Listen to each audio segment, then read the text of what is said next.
Well, when I first heard on the radio, driving in the car, I didn't think that much of it. You know, it was just a shooting in Ferguson involving a police officer. So by the time I got home, and I'm not one to watch too much TV, came downstairs, my wife was saying, "Hey, you need to come down and see this."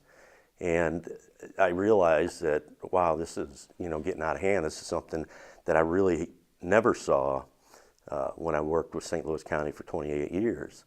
And by that evening, it was getting late, and it was getting so violent that, I started seeing more and more officers on the cameras that I recognized.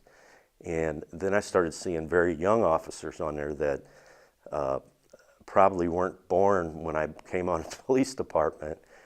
And then they're talking with Tom Jackson, the chief of police, and they're talking with John Belmer and different heads of different organizations. And so finally, it really wasn't as blown up as it did like the next day and the weeks afterwards.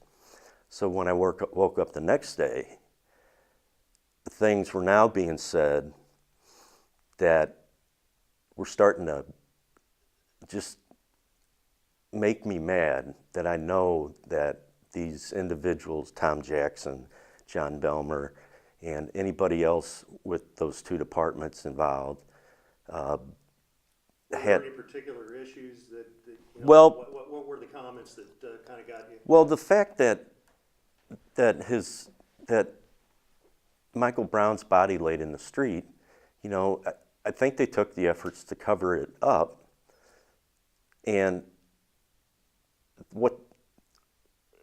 the fact that it was a police shooting with an unarmed individual, they're going to work on a crime scene and get every detail they can possible, but Michael Brown couldn't be moved at the end because some shots were being fired, and the medical examiner's office, who were there to pick Michael Brown up, was told to stay in their vehicle until it was safe.